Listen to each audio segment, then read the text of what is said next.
Bismillahirrahmanirrahim. Alhamdulillahirabbil alamin. Hamdan haqqa hamdi. Alhamdulillah hamdan thayyiban katsiran mubarakan fihi. Asyhadu an la ilaha illallah wa asyhadu anna Muhammadan abduhu wa rasuluh. Allahumma shalli wa sallim wa barik ala sayyidil mursalin wa imamul abidin nabiyil karim Muhammad sallallahu alaihi wasallam wa ala alihi wa ashabihi ajmain amma ba'd. Sahabat ummah, uhayikum bitahiyatil ahlil jannah wa dinas salam. Assalamualaikum warahmatullahi wabarakatuh. Alhamdulillah menikmati segala karunia Allah Subhanahu wa taala. Apapun kondisi yang kita alami saat ini, tetaplah rasa syukur menjadi keniscayaan harus kita lafalkan tentunya. Olehnya Rasulullah memberikan dua opsi ucapan rasa syukur yang kita ungkapkan. Yang pertama adalah rasa syukur atas kondisi yang kita sukai. Yang kedua, rasa syukur terhadap kondisi yang tidak kita harapkan. Nah, disinilah teman-teman bisa kemudian memilih manakah sahabat ummah merasakan syukur yang mana yang paling nyaman saat ini. Kalau Anda, sahabat ummah, menginginkan rasa syukur yang sesuai dengan keinginan, maka ucapkan alhamdulillahi binikmatihi tatimmus sholihat. Kalaupun rasa syukur dalam kondisi yang tidak kita harapkan, maka ucapkan alhamdulillahi ala kulli halin. Nah, baik sahabat ummah, di kesempatan siang hari ini alhamdulillah kita dapat bertemu dengan saya Heru Kusuma Hadi, selaku pembina komunitas Surabaya Hijrah. Di sini nanti kita akan membahas tentang tafsir surat Al-Qadar. Ya, pas ya dengan waktu kita saat ini sudah mendekati 17 Ramadan. Insya Allah lusa ya. Dan juga tentunya sampai akhir Ramadan nanti kita tetap istiqomah dalam semangat dan motivasi memburu kebaikan di bulan Ramadan. Oh ya, jangan lupa di live streaming kita saat ini di Ummah tentunya nanti teman-teman bisa bergabung, bahkan juga monggo silahkan untuk join, khususnya bisa Q&A dengan kami di sini melalui yang icon di bawah pensil, kemudian silahkan dituliskan di dalam kolom tersebut. Apakah itu pertanyaan, apakah sharing, ataukah yang lainnya. Tapi jangan lupa teman-teman ya, sahabat ummah, dicantumkan juga hashtag kajian tafsir ya, agar kemudian langsung bisa kita sharingkan jawabannya. Nah, baik sahabat ummah yang insya Allah semoga dan senantiasa mendapatkan kemuliaan dari Allah Subhanahu wa taala. Alhamdulillah ada sebuah aplikasi yang luar biasa, yaitu Ummah, di mana juga alhamdulillah di bulan Ramadan ini Ummah memiliki program live streaming mandiri yang tentunya dapat disaksikan setiap waktu, Masya Allah, serta program pesantren Ramadan, di mana di dalamnya itu terdapat banyak sekali hal-hal yang bersifat kemanfaatan baik secara pengetahuan ataupun juga tentunya secara spiritual diri kita.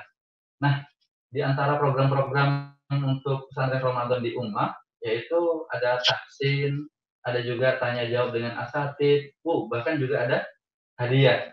Nah, di sini Ummah ingin memberikan sebuah aktualisasi dari sunnah Rasulullah, yaitu tahadu wa tahabu, yaitu saling berbagi hadiah, nanti insya Allah memunculkan rasa kasih sayang. Oleh karenanya, teman-teman sahabat Ummah, jangan lupa untuk terus membuka aplikasi Ummah di handphone kan teman-teman, ataupun di gadget, ataupun yang lainnya.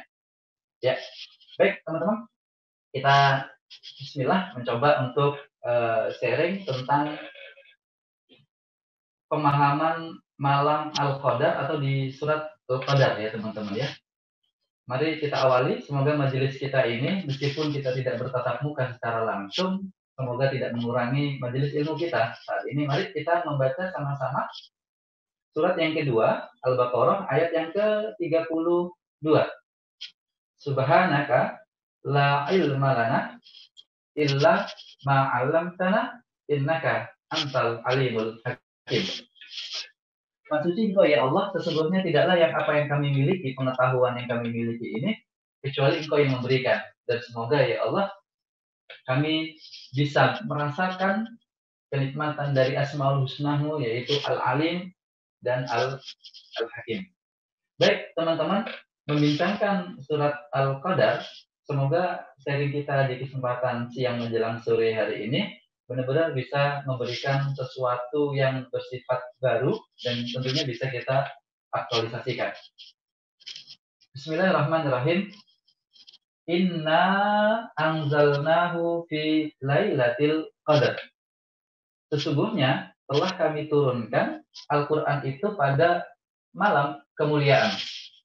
Nah, menariknya teman-teman, di surat Al-Qadar ini langsung to the point. Jadi langsung to the point menyebutkan sebab muasabab dari Lailatul Qadar ini atau malam Al-Qadar ini memiliki kemuliaan, langsung tersebutkan sebabnya. Apakah itu? Yaitu diturunkannya Al-Quran di dalamnya.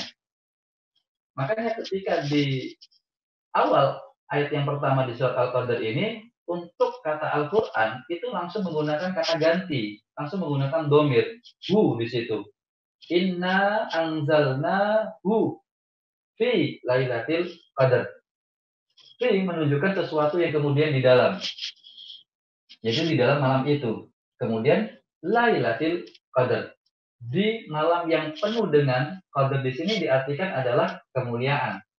Namun dalam bahasa Arab qadar itu memiliki makna 3. Kurang lebih. 1, kemuliaan itu sendiri dalam konteks surat Al-Qadar ini. Yang kedua, teman-teman, dalam makna doyik. Doyik itu sempit. Kenapa sempit? Karena malaikat banyak yang turun.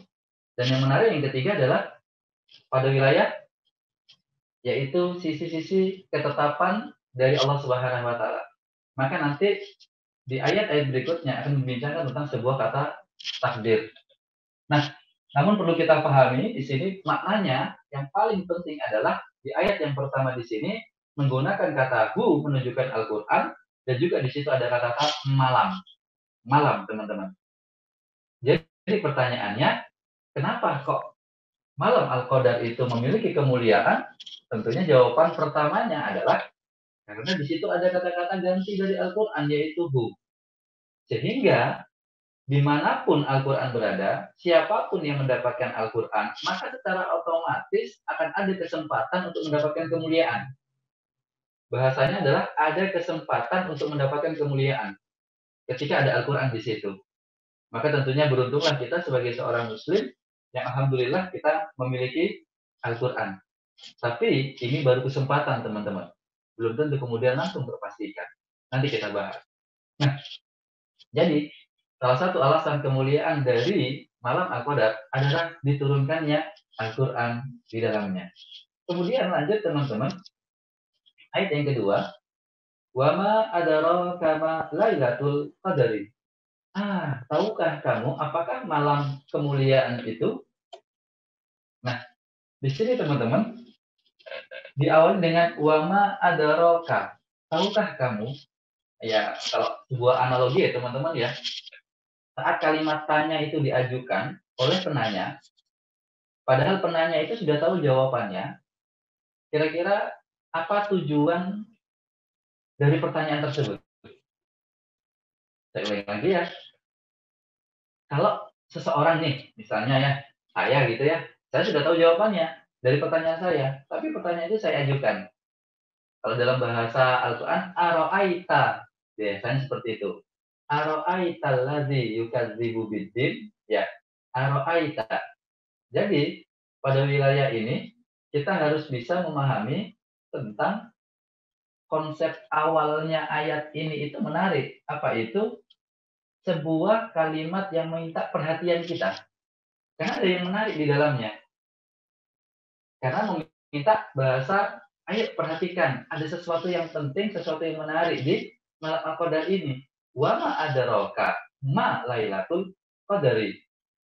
Hei, tahukah kamu apakah malam Al-Qadar itu? Ya ibaratnya kalau saya bincangkan ke putra saya, wahai Ananda, tahukah ada sesuatu yang menarik di film kartun ini? Misal, maka namanya anak pasti akan tertarik. Kenapa? Karena memberikan kalimat tanya yang agar kemudian kita meminta sebuah perhatiannya. Nah, disinilah kita diminta untuk memberikan perhatian lebih, teman-teman, kepada malam Al-Qadar. Kita diminta memberikan perhatian yang lebih kepada malam Al-Qadar. Kenapa bisa kok memberikan perhatian yang lebih kepada malam Al-Qadar? Karena malam Al-Qadar ini sesuatu malam yang luar biasa memiliki keutamaan. Di antara keutamaannya, teman-teman ya, di antara keutamaannya yang kita sudah tahu banget lah di antara kita, yaitu ya lebih dari 1.000 bulan kemudian diturunkannya Al-Quran penuh dengan rahmat Allah dan memberikan keselamatan, kemudian sisi-sisi takdir kita memiliki kesempatan untuk kemudian dirubah, ya kan? Dirubah. Maka disinilah keutamaan-keutamaan yang ada di bulan Ramadan, khususnya di malam Al-Qadar. Nah, teman-teman, kalau kemudian kita mau memahami ya tentang sejarahnya kenapa kok adanya malam Al-Qadar ini Masya Allah ini, indahnya Allah itu memberikan aturan-aturan untuk kita, syariatnya. Karena Allah tidak pernah memberikan kezaliman kepada diri kita. Yang pasti adalah sesuatu kemudahan-kemudahan. Karena kalau kita tanya ya teman-teman, enaknya itu kita ini kalau di dunia mau masuk surga atau masuk neraka? Jawaban kita pasti ingin masuk surga. Kenapa? Ya itu sudah fitrah kita, karena di surga banyak kenikmatan-kenikmatan. Namun pertanyaannya, gampangan mana masuk surga atau masuk neraka? Disinilah mungkin di antara kita saling silang pendapat.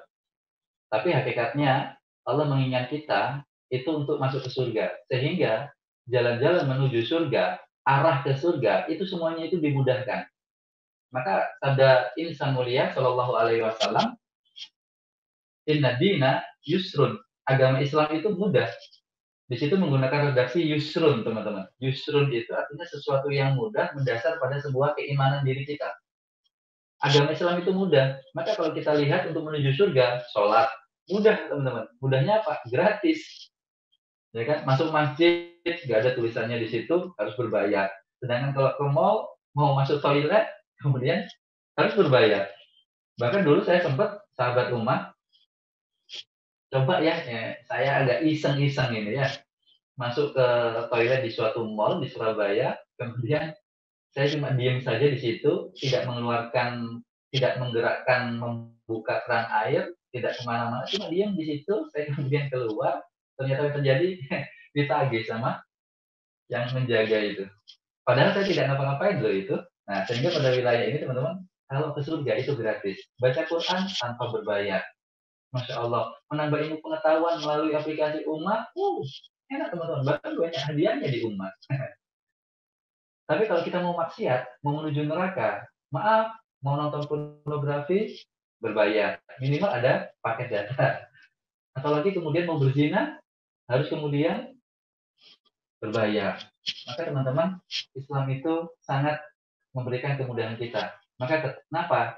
Ketika munculnya sebab dari malam Al-Qadar ini adalah ketika Rasulullah bertahanus. Rasulullah itu uzlah, berkontemplasi di Jabal Nur saat itu, kemudian turun, kemudian terjadi percakapan dengan para sahabat, di mana para sahabat saat itu begitu senangnya tentang sebuah kisah 4 tokoh Bani Israel yang selama 80 tahun itu ibadah terus tanpa maksiat. Di situ dikatakan ada yang namanya Ayub, Zakaria, Hizkil, dan juga Yusya bin Nun. Dan ini 4 orang ini yang soleh-soleh ini ibadah terus tanpa maksiat. 80 tahun. Dan tentunya para sahabat tertarik dengan kisah ini. 80 tahun, padahal Rasulullah menyampaikan informasi tentang umur umatnya Rasulullah itu 60-70 tahun. Maka kalau secara logika kelebihan amal ibadah tentunya kalah umatnya Rasulullah. Nah, kemudian disitulah muncul sebuah informasi yang membahagiakan tentunya bagi kita umatnya Rasulullah SAW, yaitu adalah diberikan sebuah hadiah malam Al-Qadar. Nah, teman-teman, disinilah menjadi sebab muasabab kenapa muncul malam Al-Qadar, tiada lain adalah karena kasih sayang Allah kepada kita. Maka Allah tidak pernah menzalimi kita. diri kita lah yang menzalimi diri kita sendiri. Surat yang keempat, ayat yang ke-40. Innallaha la yadlimu misqala dzarrah. Allah tidak pernah menzalimi hambanya, walaupun kecil zarah pun. Nah, oke teman-teman. Yuk, kita kembali lagi kepada ayat surat Al-Qadar yang kita bahas ya, yaitu masih di ayat yang kedua. Wa ma adraka ma lailatul qadar. Nah, teman-teman, ketika kita diminta untuk memberikan atensi kita kepada malam ini, karena Masya Allah malam ini memiliki kemuliaan yang luar biasa. Ya, luar biasa. Langsung disebutkan setelah kita memberikan perhatian, langsung disebutkan di ayat berikutnya, Lailatul Qadari khairum min alfi syahrin. Malam Al-Qadar ini salah satu kemuliaannya setelah Al-Qur'an ya teman-teman. Setelah inna anzalnahu tadi, maka yang kedua adalah lebih baik daripada 1000 bulan. Nah, teman-teman, begini. Malam Al-Qadar kan letaknya hanya di bulan Ramadan. Dan kalau teman-teman perhatikan, janji-janji Allah di bulan Ramadan hampir keseluruhannya sifatnya itu adalah gaib. Bukan sesuatu yang logis, sesuatu yang tampak, sesuatu yang bisa ditangkap oleh panca indera, tapi sangat irasional. Maka kalau kita ingin menilai sesuatu yang sifatnya irasional, itu bukan dengan kacamata logika, kacamata nalar kita, tapi adalah dengan keimanan kita. Contoh misalnya janji Allah bagi mereka yang berpuasa, bagi mereka yang qiyamul lail, maka akan diampuni, ampunan teman-teman. Itu sifatnya gaib. Man shoma Ramadhana atau man qama Ramadhana imanan wa ihtisaban ghufira lahu. Dan menariknya di sini juga di bulan Ramadan banyak juga hal-hal yang gaib yang lainnya. Bahkan yang sangat-sangat wow banget gitu ya teman-teman. Itu adalah lahulufu fami so'im atyabu. Yang namanya mulutnya orang yang berpuasa itu lebih sangat harum. Bayangkan teman-teman, lebih amat sangat harum daripada wangi-wangian. Di situ menggunakan redaksi superlatif atau ismu tafdil dari kata thayyib, atyabu. Bayangkan, kan nggak masuk akal banget. Tapi sekali lagi, semua hal yang ada di bulan Ramadan, mari kita yakini dengan keimanan, bukan dengan sesuatu yang sifatnya nalar. Kalau kita kemudian bertanya sama Allah, ya Allah, mana sih janjimu ya Allah di bulan Ramadan ini? Masa benar sih adanya malam Al-Qadar lebih dari 1000 bulan dan lain sebagainya? Kalau kita bertanya teman-teman terkait dengan perkara gaib atau janjinya Allah, hati-hati teman-teman. Bisa jadi kita bisa merasakan apa yang dirasakan oleh Nabi Ibrahim saat bertanya kepada Allah tentang perihal gaibnya untuk dibuktikan secara logis. Ketika Nabi Ibrahim di surat Al-Baqarah ayat ke-260 kemudian berucap, "Arini kaifa tuhil maut." Ya Allah, tunjukkan kepada mataku ini agar bisa aku lihat secara logis bagaimana engkau menghidupkan yang mati. Allah tidak memberikan jawaban, bahkan Allah memberikan kalimat tanya balik. Afalam tu'min? Apakah kamu belum beriman, wahai Ibrahim? Kalau Nabi Ibrahim tentunya penuh dengan keimanan. Makanya Nabi Ibrahim menjawab, walakin liyatma'inna qalbi, tapi untuk menguatkan hatiku dan ketenanganku jiwaku ini. Tapi kalau kita yang bukan Nabi, bukan Rasul, bukan hanya orang biasa, hambanya Allah yang terkadang yajid wa yangkus imannya, ya kemudian apa yang terjadi? Khawatir nanti kita malah dipertanyakan oleh Allah tentang keimanan kita. Kita mempertanyakan kepada Allah tentang keimanan, tapi nanti Allah akan mempertanyakan kepada kita tentang keimanan kita. Waliyahzubillah, teman-teman. Oleh karenanya, yuk di bulan Ramadan ini banyak janji Allah yang sifatnya gaib, cukup kita yakini, tidak perlu kemudian kita perbanyak menanyakan. Seperti halnya malam Al-Qadar ini. Lebih banyak dari 1000 bulan. Dan ingat teman-teman, di sini menggunakan kata-kata khair, bukan menggunakan kata-kata hasan. Dalam diksi bahasa Arab, kata baik itu bisa macam-macam diksinya. Ya, sahabat umat, insya Allah semoga dan senantiasa dimuliakan oleh Allah Subhanahu Wa Taala. Asyik kalau kita mempelajari bahasa Arab. Diksi bahasa Arab untuk kata baik itu diantaranya ya, yang populer yang kita sering mendengar adalah khair. Ada kemudian hasan, ada thayyib, ada ma'ruf, ada sholih. 5 diksi ini diterjemahkan ke dalam bahasa Indonesia menjadi 1 diksi, yaitu baik. Tapi ketahuilah, berbeda tentunya. Kan 5 diksi diterjemahkan satu kata, kan aneh.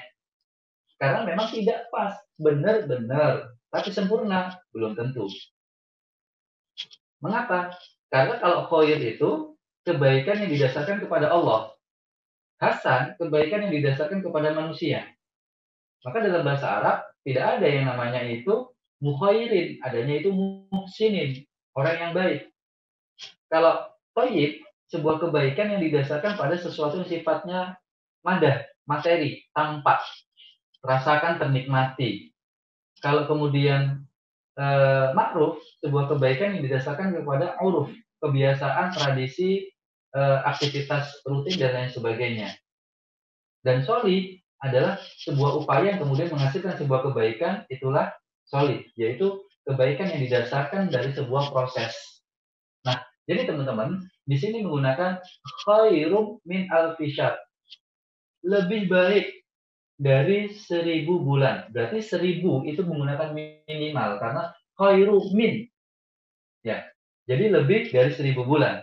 Bisa jadi bisa 2000 bulan, bisa 3000 bulan. Kenapa? Allah yudha'ifu liman yasha. Allah mengkali lipatkan, ya terserah Allah mau. Di sini kalau batasannya menurut Imam Ad-Dhahab ini adalah sisi minimal sahabat umat. Masya Allah makanya. Tapi di sini Allah menggunakan kata-kata khair, yaitu kata-kata baik mendasar pada Allah. Jadi lebih pada sisi keimanan kita membahasakan di sini teman-teman sahabat umat. Nah, lalu kemudian diinformasikan di ayat berikutnya itu tatanazzalul malaikatu warruhu fiha biizni rabbihim min kulli amr. Di ayat ini itu ada 2 poin, yaitu malaikat turun, semua malaikat karena diawali dengan jamak di situ al malaikatu. Baru kemudian dispesifikan lagi yaitu malaikat Jibril dengan ruh. Ya, para ahli tafsir sudah sepakat yang dimaksud dengan ruhul kudus, ruhul ini adalah malaikat Jibril. Kenapa? Karena dikaitkan dengan ayat yang pertama tadi, inna anzalnahu, ruh, Al-Quran, ruh malaikat Jibril, karena kita tahu tugas malaikat Jibril adalah menyampaikan wahyu, dan Al-Quran adalah statusnya wahyu dari Allah. Jadi di sini para malaikat di malam Al-Qadar itu turun, banyak malaikat yang turun. Maka kata qadar di sini tadi, di depan kami sampaikan, maknanya adalah dhayyik. Sesuatu yang kemudian sempit, teman-teman. Kenapa? Malaikat itu turun semuanya. Tapi yang paling penting tertegaskan adalah warruhu fiha. Yaitu malaikat Jibril juga turun sambil memberikan wahyu Al-Quran kepada Rasulullah Shallallahu Alaihi Wasallam. Biizni rabbihim min kulli amrin. Poin yang kedua di ayat ini adalah terkait dengan takdir sahabat umat. Terkait dengan takdir. Karena di dalam tafsir Qurtubi disampaikan makna min kulli amrin di sini adalah membicarakan tentang adanya kesempatan. Takdir kita itu bisa berubah. Karena kalau secara pembahasan akidah terkait dengan takdir, maka memang takdir itu ada takdir harian, ada takdir tahunan, atau takdir yang sifatnya azali. Ada yang mu'alaf, tergantung usaha kita, dan lain sebagainya. Jadi intinya kalau berbicara takdir ini, bukan kemudian kita mencari perbedaan silang pendapatnya, tapi lebih pada kita meyakini akan kebaikan-kebaikan takdir terkait dengan apapun dalil yang kemudian menyampaikan. Bisa kok dikaitkan meskipun dalil itu kesannya itu kontraproduktif. Contoh ya teman-teman ya, terkait dengan takdir ini. Nah, begini sahabat umat. Pasti pernah mendengar idza jaa ajaluhum la yastakhiruna sa'a wa la yastaqdimun. Yang namanya kematian dan ajal itu tentunya nggak bisa dimajukan, nggak bisa dimundurkan. Itu ayat Al-Quran. Menariknya, hadis menyampaikan man yuridillahu ayyubsatalahu fi rizqihi wa ayyumsalahu fi asarihi falyasir rahimahu. Barang siapa yang kemudian ingin umurnya itu diperpanjang, maka silaturahim. Kan ada sesuatu yang sifatnya bergesekan. Al-Quran menyampaikan sudah pasti, pakem, sedangkan hadis bisa diundur. Tapi yang pasti Al-Quran dan hadis, selama itu hadisnya sahih, tidak akan pernah bertabrakan.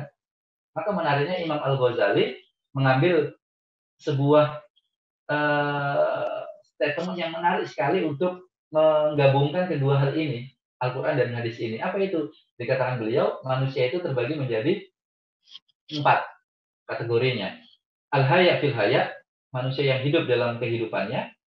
Al-haya fil maut, manusia yang hidup dalam kematiannya. Al-maut fil maut, mereka yang mati dalam kematiannya. Dan al-maut fil haya, mereka mati dalam kehidupannya. Maksudnya seperti apa? Jadi yang dikatakan Imam Al-Ghazali dalam kitabnya Ihya Ulumuddin, yang disebut dengan dua dalil ini adalah mereka yang hidup dalam kematiannya, al-haya fil maut. Mereka tetap meninggal, tapi mereka tetap hidup. Yang dimaksud panjang umur di sini bukan hidup secara ruh, tapi hidup namanya, hidup in memorinya, hidup kebaikan-kebaikannya masih dibincangkan sama orang-orang. Maka disinilah bahwasanya ikhtiar manusia untuk bisa melakukan itu tetap mempengaruhi takdirnya. Oleh karenanya teman-teman, mari kita nikmati bulan Ramadan ini dengan cara mengoptimalkan agar tidak lepas malam Al-Qadar, agar kita berharap di malam itu ketika kita mendoa kepada Allah, melafalkan lafal harapan, memunajatkan kalimat taat kepada Allah, maka kemudian bisa jadi di saat kita itulah takdir kita mendapatkan takdir yang terbaik untuk kehidupan kita. Ya teman-teman yang masih bujang, ayolah ya memperbanyak zikir, memperbanyak doa. Ya, untuk apa? Untuk mendapatkan hal-hal yang kebaikan di dunia dan di akhirat tentunya teman-teman ya. Nah, berikutnya teman-teman berbicara tentang malam Al-Qadar, kan kemudian ditutup dengan kata-kata salamun. Di ayat yang terakhir itu, salamun hiya hatta matla'il fajar. Malam itu penuh kesejahteraan sampai batas fajar. Nah, di sini teman-teman, kalau teman-teman pertanyakan, kenapa kok cuma malam? Kenapa kemudian tidak siang atau 24 jam? Karena sudah banyak ayat di dalam Al-Quran menunjukkan kenikmatan beribadah itu ada di malam hari. Ulang lagi, kenikmatan beribadah itu ada di malam hari. Contoh, surat yang ke-73, surat Al-Muzammil, ayat yang ke-678, teman-teman. Ya, coba sahabat Umma, kalau ada mushaf, apalagi di aplikasi Umma kan ada juga ya Al-Quran. Silahkan kemudian dibuka. Surat Al-Muzammil, ayat yang ke-6. Inna nasyata lailihi asyadu aqwa wa mufila. Sesungguhnya bacaan di waktu malam hari, sahabat Umma, itu paling jelek, paling ngeklik, paling terasa, paling syahdu, paling nikmat. Kenapa? Karena malam hari. Wa innalaka fin nahari sabahan tawilan. Tapi untuk urusan siang hari di ayat yang ke-7-nya, kamu punya urusan panjang, urusan duniawi, bekerja, beraktivitas, kuliah, dan lain sebagainya.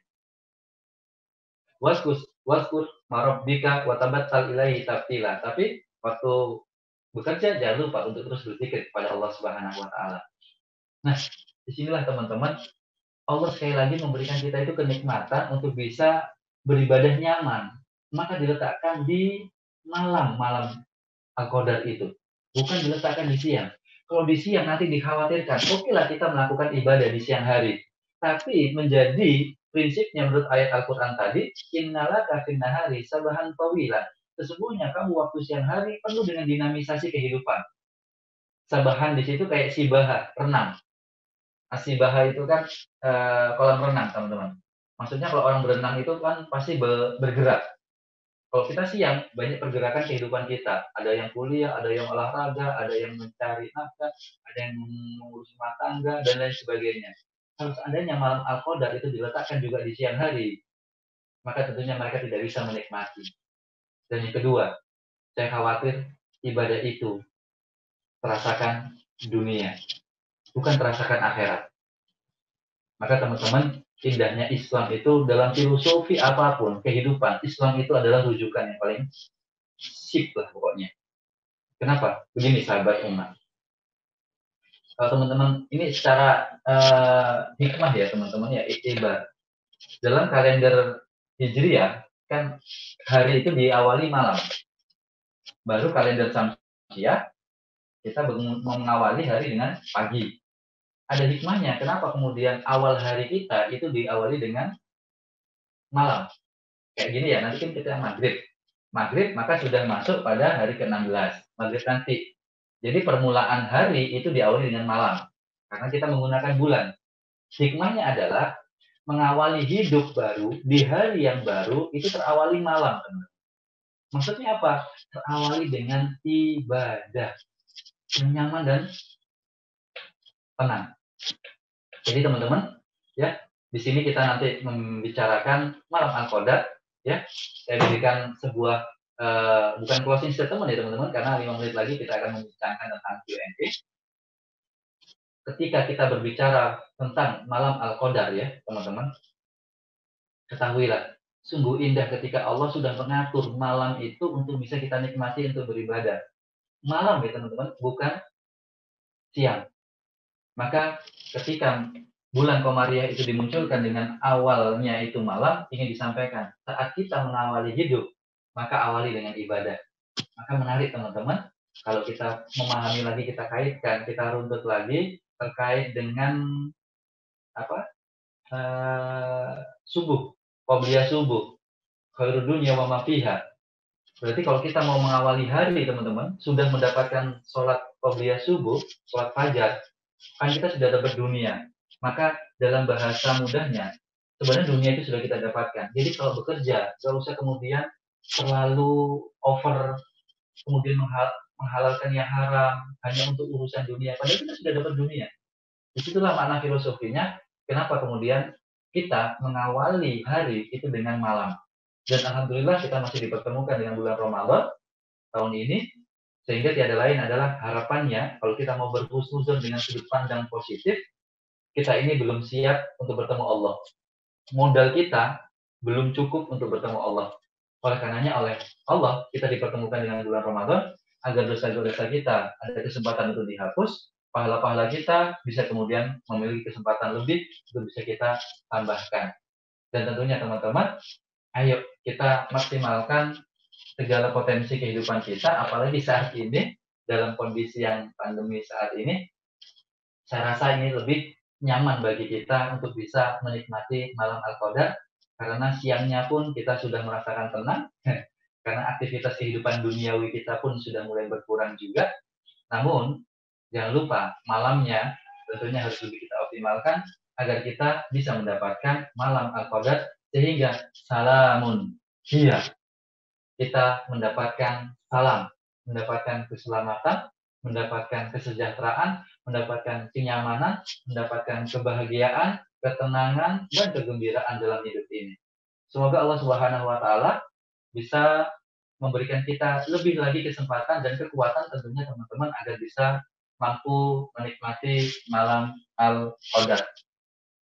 Baik teman-teman, ini dulu paparan sharing saya. Monggo, jika ada teman-teman yang mau join di Q&A, silahkan di icon pena atau pensil itu, kemudian dituliskan, dan jangan lupa ya teman-teman, kemudian dikasih hashtag kajian tafsir. Ya, oke, mungkin di sini ada yang sudah masuk ya teman-teman.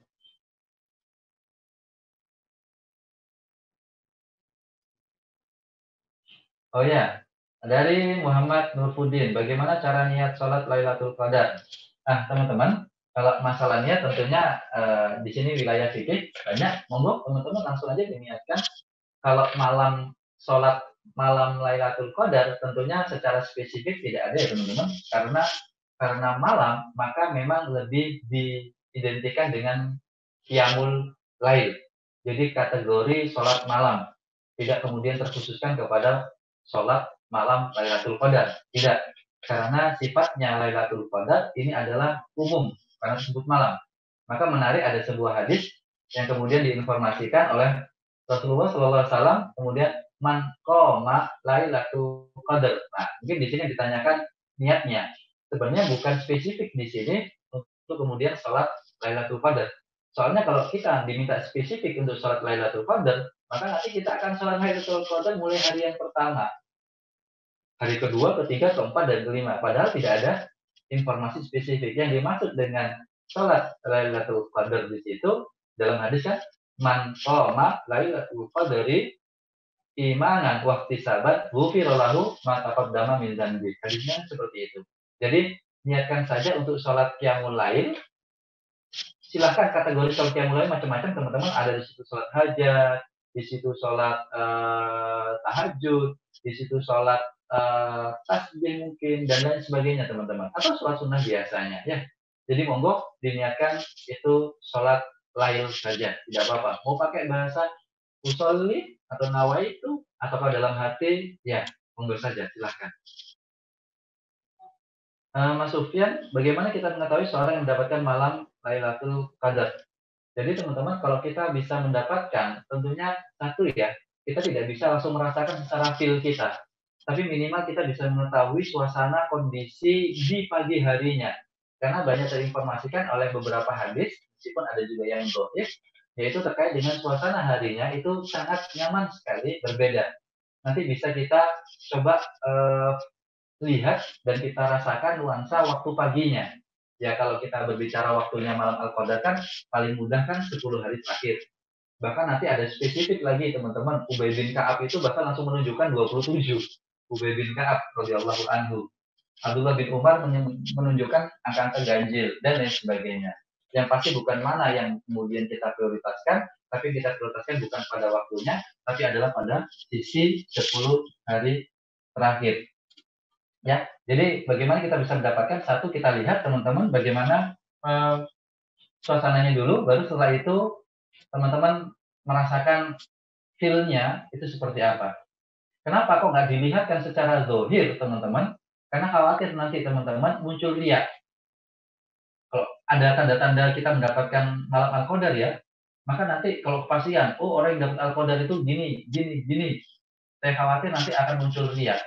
Bahkan sampai hilang. Maka kenapa kok Ramadan itu memiliki keistimewaan sampai sampai Allah dalam hadis qudsi menyampaikan wa ana ajzi bihi, aku yang langsung memberikan langsung, karena salah satu hikmahnya Ibnu Hajar Asqalani dalam kitab Fathul Bari menyampaikan hanya ibadah satu-satunya yang tidak bisa include di dalamnya kesempatan riya itu adalah hanya puasa.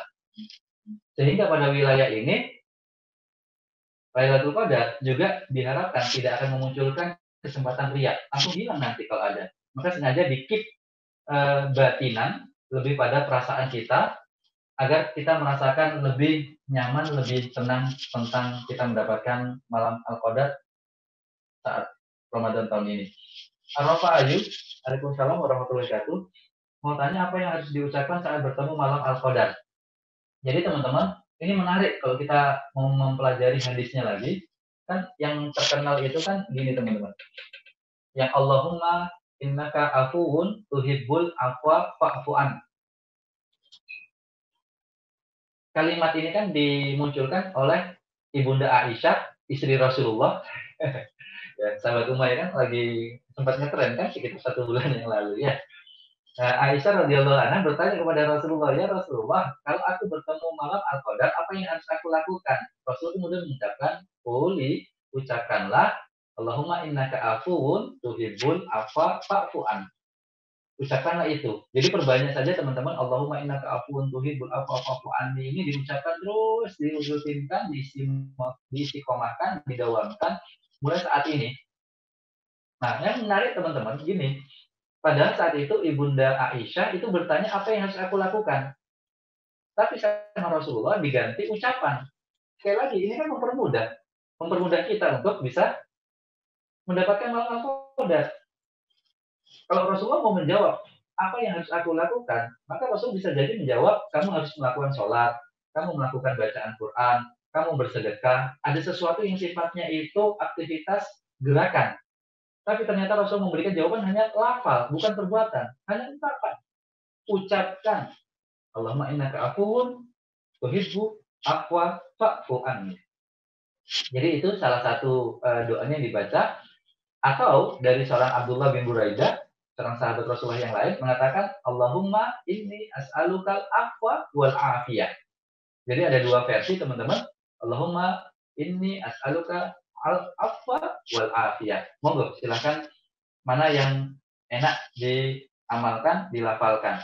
Kok saya rasa karena itu semuanya mudah ya, sahabat umat, ya tentunya ya paling enak diamalkan semuanya. Juliana, apakah untuk memperoleh Lailatul Qadar harus i'tikaf di masjid? Jika iya, masalahnya sekarang masjid tutup karena coronavirus. Tidak teman-teman, karena menyebutkan malam. Karena di situ menggunakan malam, hanya terpastikan waktu, bukan tempat. Saya ulangi lagi, waktu bukan tempat. Memang kalau iktikaf itu hanya memberikan potensi kesempatan besar untuk bisa mendapatkan malam al-qadar. Kenapa? Karena kalau di masjid, urusan duniawi tidak akan mengganggu. Maka kenapa ada iktikaf? Iktikaf itu hanya jalan proses mempermudah kita mendapatkan malam al-qadar 10 hari terakhir iktikaf. Karena kalau di masjid kan urusan duniawi tidak ada. Jadi semuanya langsung direct ke Allah. Kalau di masjid iktikaf. Tapi secara hakikatnya, malam Al-Qadar itu adalah menurut waktu bukan tempat. Mirip kayak Ramadan kita tahun ini, teman-teman, sahabat umat. Ramadan tahun ini kan versi kita, feel kita kan nggak nyaman, nggak asik gitu ya, nggak bisa ngabuburit dan lain sebagainya. Tapi secara bulan Ramadan, kemuliaan bulan Ramadan masih sama tetap. Tetaplah bulan Ramadan itu bulan yang ke-9 di kalender Hijrah. Tetaplah bulan Ramadan itu penuh dengan kemuliaan-kemuliaan dari Allah. Kenapa? Karena yang mendasarkan pada dalil-dalil Allah dan sunnah Rasulullah yang tidak akan pernah berubah mulai 14 abad yang lalu. Jadi Ramadan tidak akan bisa berubah kemuliaannya karena sebuah kondisi pandemi saat ini. Tetap Ramadan, bulan Ramadan. Tidak bisa dirubah oleh sebuah kondisi. Karena Ramadan termaktub pada sebuah dalil. Dan dalil tidak bisa dirubah oleh sebuah kondisi. Sama halnya malam Al-Qadar tersebut tersebab karena waktu, bukan tempat. Jadi, monggo dioptimalkan sekarang di rumah pun tidak ada masalah. Iktikaf hanya untuk mempermudah jalan mendapatkan malam Al-Qadar. Allahu a'lam. Kemudian ada dari Sania. Apakah wanita haid atau nifas memiliki kesempatan untuk mendapatkan Lailatul Qadar? Jika iya, bagaimana caranya? Nah, teman-teman, ini nifas sama haid, ini kan bukan keinginan kita. Ini sudah sunatullah, sudah sesuatu yang sifatnya alami ya. Dan inilah yang kita sering kenal dengan istilahnya uzur syar'i ya. Jadi kalau orang kemudian terkena uzur syar'i, bukan atas kehendak kita, tapi sudah menjadi ketentuan dari Allah, takdir Allah, maka apapun yang kita lakukan teman-teman, itu dapat. Yang kita lakukan, tapi kita tidak bisa melakukan karena ada uzur itu, kita dapat. Atau gini teman-teman, suatu saat saya pernah ditanya oleh seorang anak muda, nanya gini, kondisi saat ini pandemi, apakah dalil yang paling pas membuktikan bahwasanya kondisi saat ini sesuai dengan dalil itu? Maksudnya kondisi saat ini adalah membuktikan adanya kebenaran dari dalil itu. Saya jawab dengan sederhana, bukan yang horor-horor, bukan masalah hari ini 15 Ramadan bertepatan dengan hari Jumat, ada kemudian asteroid atau apa yang namanya lain-lain bufon dan sebagainya. Bukan itu, tapi saya jawab ada sebuah hadis yang menarik. Idza marido au safar, kalau kamu itu sakit kemudian kamu dalam perjalanan dan kamu sudah melakukan sebuah kebiasaan sebelumnya, kutibalahu mislu kana ya'malu muqiman sahihan. Orang itu akan mendapatkan sebuah kebaikan meskipun dia tidak melakukan. Tapi sebelumnya dia itu sudah rutin. Bahasa mudahnya teman-teman, yang haid dan nifas, kalau teman-teman itu sudah rutin, iktikaf dulu, sudah rutin berharap melakukan amal kebaikan dapat malam Al-Qadar, tapi kemudian saat itu teman-teman tidak bisa melakukan aktivitas sholat, tilawah misalnya, tapi teman-teman sudah rutin berniat, sungguhnya teman-teman sudah akan dapat. Kutibalahu misla ma ya'malu muqiman sahihan. Sudah dapat, karena kita sudah istiqomah sebelumnya dan berharap lebih. Apalagi terkait dengan ini kan kita masih boleh berzikir. Maka monggo, orang haid nifas masih boleh berzikir. Allahumma innaka afun tuhibbul afwa fa'fu anni. Fikri Wahyu, Waalaikumsalam warahmatullahi wabarakatuh. Saya ingin bertanya, apa hal-hal yang makruh dalam iktikaf dan bolehkah kita berpindah dari masjid ke masjid yang lain di waktu pelaksanaan? Teman-teman, kalau masalah makruh itu di wilayah iktikaf itu adalah yang paling kelihatan banget itu saat kita kemudian meninggalkan sebuah kewajiban di rumah ataupun kewajiban yang lainnya.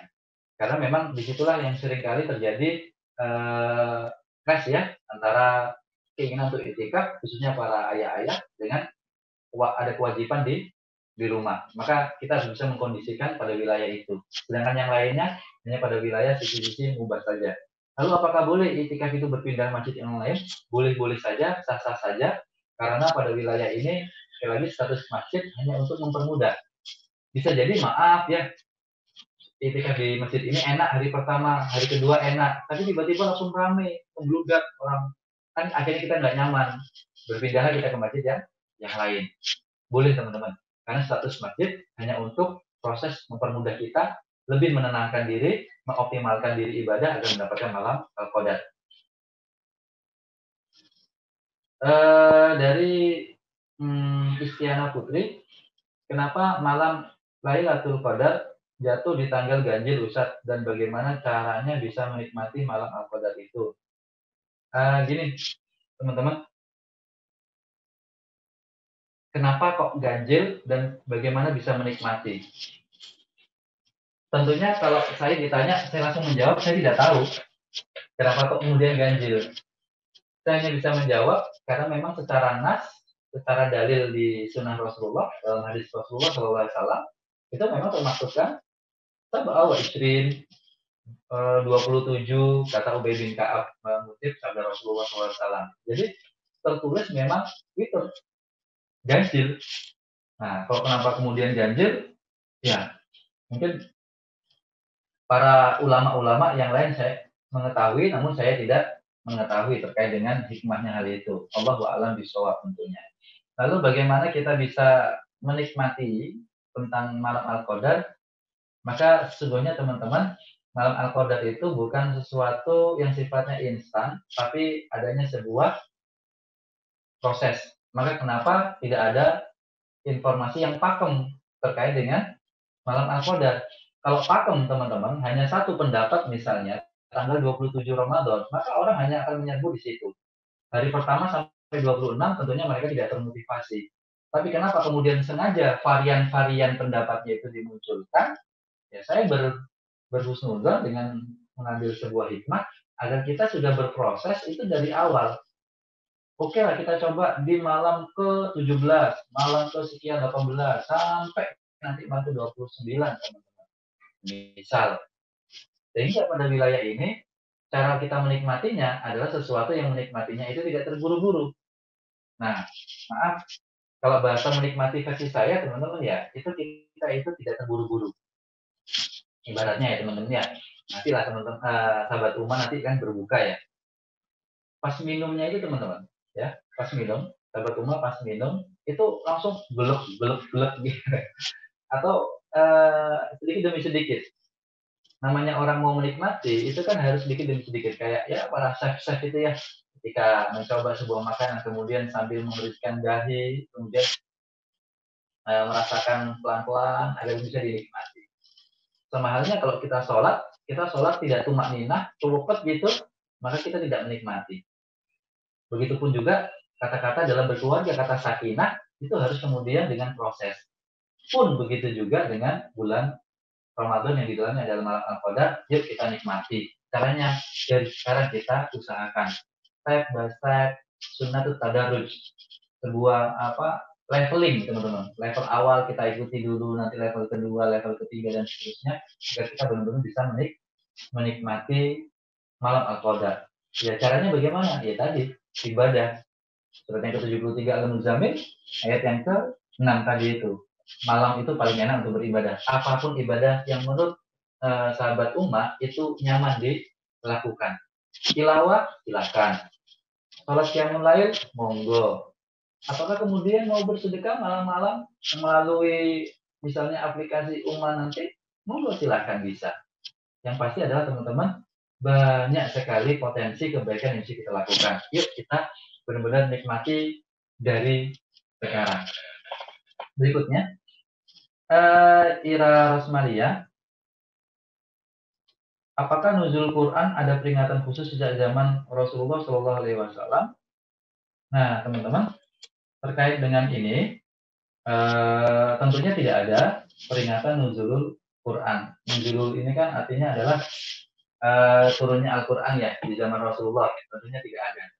Namun kita berhusnuzon untuk mengambil sebuah hikmah teman-teman. Begini, yang biasanya kita lupakan itu dalam konsep kita memahami Islam itu adalah ada 3 sebenarnya teman-teman. Ya, sahabat umat. 1 tauhid, 2 fikih, 3 hikmah. Tauhid kita sepakat, semuanya kita sepakat lillahi ta'ala. Fikih mulai terjadi perbedaan, namun tetap akan ada informasi-informasinya di dalam kitab-kitab. Yang menariknya adalah hikmah. Hikmah ini semakin berbeda-beda. Dan menariknya tidak termaktub di dalam kitab-kitab. Tergantung masing-masing kemudian mencari sisi kebaikannya. Contoh dalam sholat, yang paling mudah. Untuk tauhid kita sepakat, niat kita lillahi ta'ala. Lalu kemudian bergerak kepada fikih. Gerakan-gerakan sholat kita mulai berbeda. Ya, takbirnya sekian, turunnya seperti ini, macam-macam lah teman-teman. Mulai berbeda. Tapi ada informasinya di kitab-kitab fikih. Tapi kemudian masuk ke konsep hikmah. Disinilah kemudian hikmah ini di antara kita pasti berbeda. Saya kalau ditanya apa hikmahnya sholat, saya jawab, hikmahnya misalnya tenang. Teman-teman yang lain mungkin menjawab sehat, atau yang lain menjawab nyaman, dapat pahala, berkah, macam-macam. Nah, di sini kita pintar-pintar mengambil sebuah hikmah. Apakah maksud dari peringatan di situ adalah untuk mengingat tentang Al-Qur'anul Karim. Saya ulangi lagi, untuk mengingat tentang Al-Qur'anul Karim. Mengingat. Kenapa kalau tidak? Kan namanya saja peringatan. Peringatan ingat, diingatkan kembali karena sering lupa. Kenapa kok bisa seperti itu? Saya ambil misalnya surat ke-35, surat Fatir ayat ke-32, teman-teman. Summa awrasnal kitabal ladzina istafaina min ibadina faminhum dzalimun li nafsihi wa minhum muqtasidun. Wa minhum sabiqun bil khairat. Dalam surat Fatir surat ke-35 ayat ke-32 itu ada orang dapat Al-Qur'an, teman-teman. Belum tentu otomatis baik. Ya, sahabat umat, kalau tadi yang mengikuti dari awal, di awal tadi saya menginformasikan bahwasanya orang yang mendapatkan Al-Quran itu memiliki kesempatan untuk mendapatkan kemuliaan. Belum langsung terpastikan. Kenapa? Karena surat yang ke-35, ayat ke-32 ini menginformasikan ada hamba-hambaku, kata Allah, yang terpilih, yaitu kita, yang diberikan Al-Quran, tapi orang yang mendapatkan Al-Quran itu tidak langsung secara otomatis mendapat kebaikan, karena masih tergolong 3 kategori. Ada orang yang zalimul li nafsih, ada orang yang muqtasidun, ada orang yang sabiqun bil khairat. Tentunya kita berharap yang terakhir, berlomba-lomba dalam kebaikan, untuk memperdalam Al-Quran, untuk menikmati Al-Quran, untuk mencari kemuliaan Al-Quran. Tapi menariknya, ada orang mendapatkan Al-Quran, tapi zalimul li nafsih, menzalimi dirinya sendiri. Loh, kok bisa? Orang yang punya Al-Quran, tapi menzalimi diri sendiri. Sebuah analogi, teman-teman. Ibaratnya kan gini, kita kan membutuhkan Al-Quran ya. Kita membutuhkan Al-Quran ya. Dan ketika kita membutuhkan Al-Quran, berarti amat dengan sangat kita kan berharap adanya kebaikan dari Al-Quran tersebut. Dan pasti ada kebaikan di dalam Al-Quran tersebut. Cuma menariknya, kita kan punya Al-Quran. Karena di surat Al-Fatih tadi disampaikan kita punya Al-Quran. Suma awrasnal kitabal ladzina istafaina min ibadina. Aku berikan Al-Quran ini kepada hamba-hambaku yang terpilih, teman-teman. Hamba-hambaku yang terpilih. Maka kita kan yang terpilih dapat Al-Quran. Nah, jadi pas Al-Quran kita butuhkan, kita punya Al-Quran, dan otomatis kita punya kesempatan untuk menikmati Al-Quran, memiliki kesempatan untuk membacanya, memiliki kesempatan untuk menghafalnya, maka juga kita mentadaburinya. Tapi ternyata ini tidak kita lakukan, maka kita tentunya zalim. Contoh, saya punya obat ya teman-teman. Saya misalnya sakit flu ini, saya sakit flu. Kemudian saya punya obat. Di tangan saya sudah ada obat, teman-teman. Sudah ada air putih. Jangan dibayangkan air putihnya ya teman-teman ya. Nanti ada keinginan satu dan lain hal nanti ya. Saya sakit, ada air putih, ada obat. Saya membutuhkan obat, saya memiliki obat, dan saya memiliki kesempatan untuk meminumnya. Tapi obat tersebut tidak saya minum. Bagaimana menurut sahabat umat? Apakah saya benar? Tentunya saya salah. Bahkan tidak hanya salah, saya menzolimi diri saya sendiri. Sudah sakit, ada obat, ada kesempatan untuk diminum, obat itu sudah milik saya, kenapa nggak diminum? Sama halnya dengan Al-Quran. Al-Quran itu kita butuhkan, Al-Quran itu kita miliki, kita memiliki kesempatan untuk membaca Al-Quran, tapi di antara kita ada yang lupa. Maka kita menjadi zalimul nafsi, kita menyakiti diri kita sendiri. Nah, orang-orang yang seperti inilah yang perlu kemudian diingatkan. Salah satu caranya mengingatkan adalah dengan kita mengingat lagi tentang nuzulul Quran. Sebab-sebab turunnya Al-Quran, sehingga dengan itu insya Allah kita semakin mencintai dan bisa memaksimalkan potensi kepemilikan Al-Quran kita untuk kita pelajari. Karena benar sahabat umat, Masya Allah kalau teman-teman mau pelajari Al-Quran itu asik, apalagi dalam kondisi pandemi yang kita punya ruangan waktu yang cukup banyak ya teman-teman ya. Saya pribadi pun punya program itu ingin memahami satu kisah gitu yang begitu mendalamnya. Karena asik, nggak akan pernah habis. Bagaimana di akhir surat Al-Kahfi itu, Pulau kan al-bahru mida dari kalimati Rabbi, dan nafidal bahru qabla an tanfada kalimatu Rabbi, walau ji'na bimislihi madada. Ilmu Allah itu, kalaupun diterangkan melalui tinta yang terbuat dari lautan, dan juga penanya dari segala macam bahan di muka bumi ini, itu tidak akan bisa mampu menjelaskan ilmu-ilmu Allah. Maka banyak rahasia. Kalau banyak rahasia, maka seharusnya membuat kita lebih termotivasi untuk bisa mengetahuinya. Oleh karenanya teman-teman, yuk kita coba tidak hanya memiliki Al-Quran, tapi kita membacanya. Tidak cukup, kita kemudian coba mentadaburinya, bahkan mau lebih kita menghafalkannya, dan tentunya muaranya adalah kita mengamalkan segala isi-isi Al-Quran. Nah, sahabat umat, masih ada pertanyaan lagi di sini dari Endan. Apakah malam Lailatul Qadar sebenarnya redaksinya kalau sudah malam nggak pakai Lailatul Qadar lagi, karena Laila itu sudah malam. Nanti kalau dibacanya apakah malam Lailatul Qadar, jadi nanti kalau diterjemahkan bahasa Indonesianya apakah malam Qadar. Jadi Lailatul Qadar ataukah malam Al-Qadar gitu aja teman-teman, nggak apa-apa ya. Itu banyak bilangannya. Apakah siangnya juga termasuk Lailatul Qadar? Nah, teman-teman, bilangannya hanya sekali teman-teman, malam Al-Qadar itu sekali lagi hanya sekali dalam satu bulan ini, hanya satu malam. Tapi yang terpastikan adalah ada setiap bulan Ramadan, terpastikan akan ada malam Al-Qadar, terpastikan ada. Namun jumlahnya hanya satu, tidak lebih dari satu tentunya. Agar apa? Agar orang kemudian termotivasi untuk melaksanakan. Soalnya apa? Begini teman-teman, kalau sesuatu yang sifatnya goib itu diinformasikan, kayak tadi ada pertanyaan ya, apa tanda-tanda dapat malam Al-Qadar?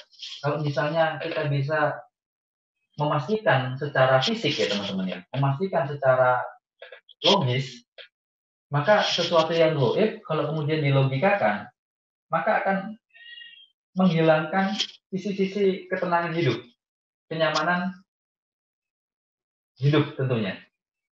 Bagaimana maksudnya? Seperti ini sahabat umat, sebuah contoh ya, analogi teman-teman. Malaikat itu goib. Kayak kita ini ya, sedang bermajelis ilmu, semisal kan menurut sabda Insa Mulia Shallallahu Alaihi Wasallam, bahwasanya majelis ilmu itu akan dinaungi oleh para malaikat.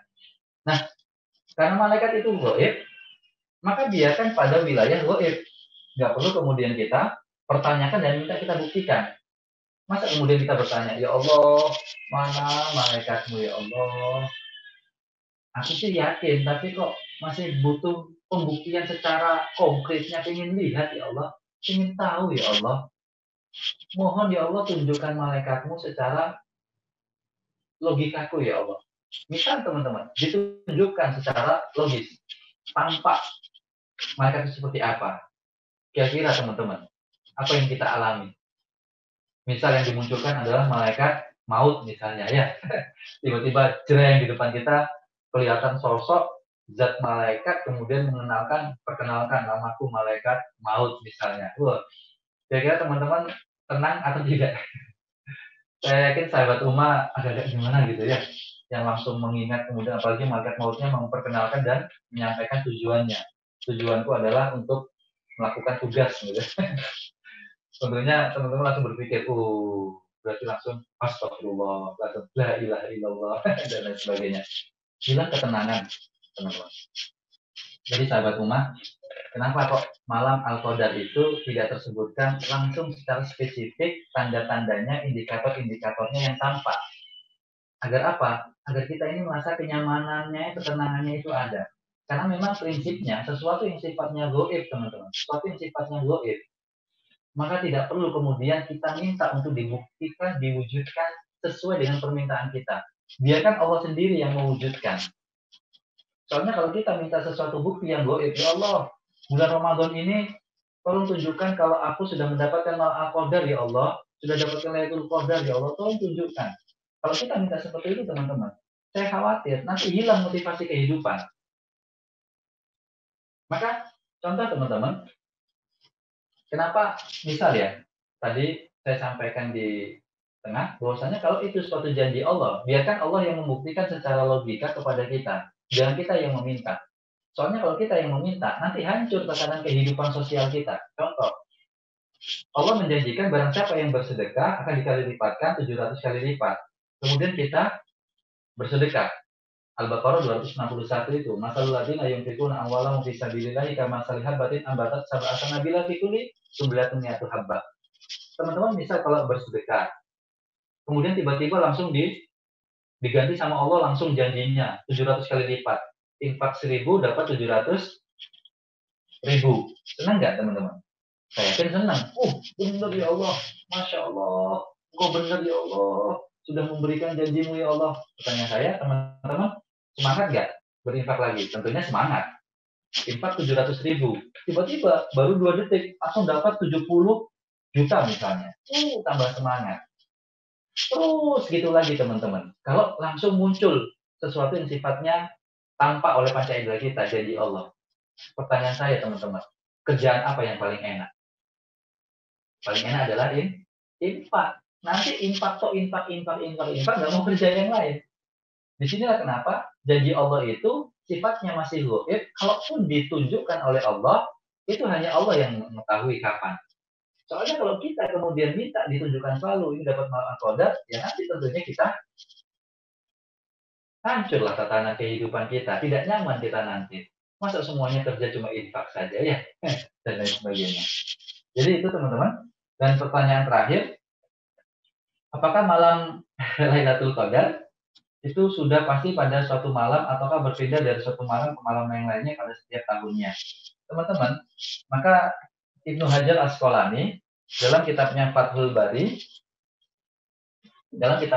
Bari ini menyampaikan bahwasanya salah satu hikmah dari macam ragam pendapat terkait dengan malam Al-Qadar itu adalah memotivasi kita agar setiap tahun tidak memfokuskan pada satu waktu itu saja. Agar kita termotivasi, teman-teman. Sekali lagi, tidak di satu waktu itu saja, tapi kemudian di berbagai macam waktu yang tersebutkan sesuai dengan beberapa dalil-dalil sunnah Rasulullah SAW. Yang lain adalah kita agar memotivasi. Nah, saya tutup di sini, sahabat Ummah, terkait dengan pertanyaan ini, yaitu pertanyaan terakhir tadi dengan salah satu poin di malam Al-Qadar, yaitu tentang takdir, teman-teman. Tentang takdir. Begini, teman-teman. Kalau seandainya Allah menunjukkan informasi terkait dengan masa depan kita, kan masa depan kita, takdir kita, itu kan gaib. Kalau Allah menginformasikan takdir kita, diinformasikan ini, mau itu baik, mau itu buruk, maka sesungguhnya akan menghilangkan motivasi kehidupan kita. Menariknya takdir kita tidak terinformasikan sama sekali. Yang di rukun 6 itu, rukun iman nomor 6 itu. Sama sekali tidak terinformasikan. Oleh karenanya teman-teman, tiada lain adalah untuk memotivasi. Sama halnya, malam Al-Qadar tidak diinformasikan. Hanya diberikan kisi-kisi ataupun bocoran waktu, tapi itu pun bocorannya masih banyak opsionalnya ya teman-teman ya. Agar kita kemudian termotivasi. Sebuah analogi misalnya, teman-teman misal, ya mohon maaf ini ya, hanya ngambil contoh, MU ketemu Real Madrid, pertandingan final Liga Champions misalnya. Nah, semisal kemudian ketika hendak pertandingan final itu, MU dapat informasi tentang takdirnya, bakalan kalah 3-2 misalnya, bakalan kalah 3-2. Kira-kira waktu tanding semangat apa enggak? Ya tentunya MU nggak semangat. Kenapa? Karena sudah dapat informasi bakalan kalah. Ya sudah, nendangnya sudah biasa-biasa saja, hilang motivasi ketika dapat informasi suatu yang tidak baik di masa depan. Sama halnya kemudian Real Madrid dapat informasi kebaikan tentang masa depan. Wahai engkau Real Madrid, engkau akan menang. Nanti melawan MU, 3-2 akan menang. Apakah menjadi kebaikan untuk Real Madrid? Oh tidak. Nanti ketika main, apa yang terjadi? Oh sudah, males juga nendang. Cung gitu saja. Ditanya kenapa nendangnya pelan? Pelan saja. Nanti bolanya masuk sendiri kok. Kita menang sesuai dengan takdir. Nah, jadi teman-teman, malam Al-Qadar sengaja oleh Allah diberikan sebuah rahasia tentang waktunya, yang lain adalah agar kita bisa merasakan suatu motivasi yang harus kita kejar, yang kita perjuangkan. Tapi satu sisi, Allah sangat begitu baiknya untuk kita menginformasikan sebuah informasi bocoran-bocoran opsional tentang waktu, teman-teman. Jadi teman-teman, sungguh indah Allah itu memberikan segala kebaikan-kebaikan untuk kita. Jadi, yuk, kalau Allah memberikan kebaikan untuk kita dengan potensi yang kita miliki dan juga kemudahan-kemudahan yang jalan yang bisa kita tuju untuk mendapatkan al-Qadar, insya Allah di bulan Ramadan 1441 Hijriah ini, maka mari kita optimalkan, apalagi dengan hikmah pandemi saat ini, kesempatan kita untuk bisa menikmati ibadah rasa akhirat itu lebih terbuka dibandingkan saat mungkin Ramadan yang lalu kita masih beribadah rasa dunia. Waktu buka puasa ngabuburit, terawih masih kemudian mampir-mampir ke sini kemari, kemudian tilawah terganggu bekerja, tugas macam-macam. Alhamdulillah kita masih lebih leluasa di tahun ini. Itulah adalah hikmah kita bisa beribadah di bulan Ramadan ini, dan semoga hikmahnya juga dengan kesempatan ini, teman-teman sahabat ummah, kita saling mendoakan semoga kita bisa menikmati malam Al-Qadar di tahun ini. Amin ya rabbal alamin. Saya rasa itu dulu teman-teman sahabat umat yang insya Allah semoga dan senantiasa dimuliakan oleh Allah Subhanahu Wa Taala. Kami mengucapkan terima kasih atas joinnya di aplikasi Ummah ini, dan jangan lupa teman-teman, masya Allah aplikasi Ummah ini juga menggalang donasi yaitu di kitabisa.com, di mana bekerja sama dengan Digita Raya, Wahyu, Northstar, dan tentunya Ummah.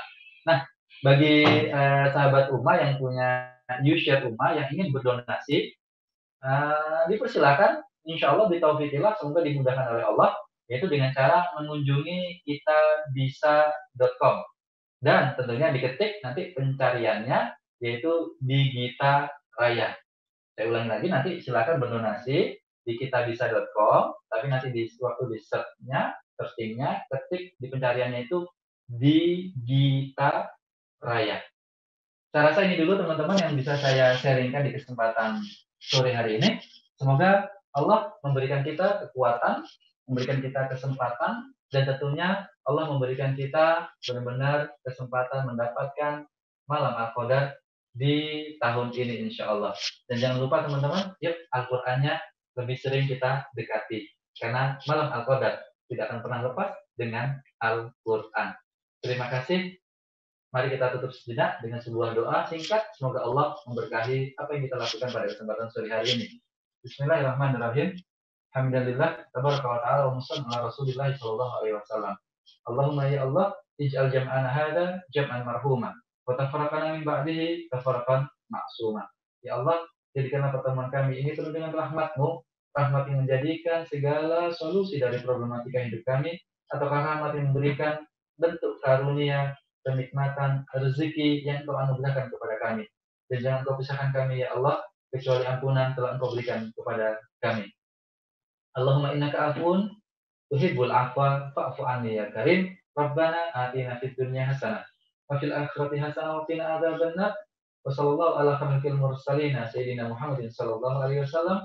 Wa bil qumati da'wahum fiha subhanakallah wa tahiyyatun fiha salam. Wa akhiru da'wana alhamdulillah rabbil alamin. Terima kasih teman-teman atas kebersamaannya dan sharingnya di kesempatan sore hari. Semoga sedikit banyak ini memberikan manfaat. Mohon maaf atas kurang dan khilafnya. Saya Heru Kusuma Hadi, pembina komunitas Surabaya Hijrah. Mohon maaf undur diri. Assalamualaikum warahmatullahi wabarakatuh. Kita terlahir untuk mencari jalan yang lurus. Dalam mendapatkan pengetahuan, dalam mencari pengalaman,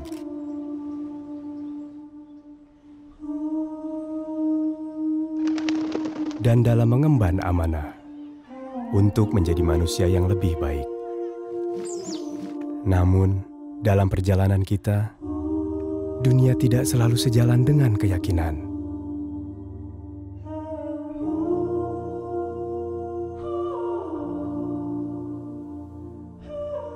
Zaman mendatangkan beragam pilihan.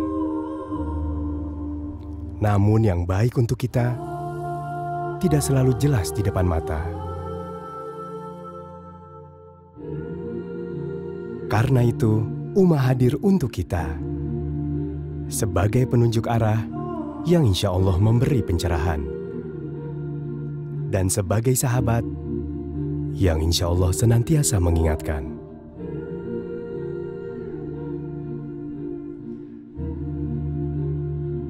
Dalam perjalanan kita pulang menuju jannah, Ummah, teman ibadahmu.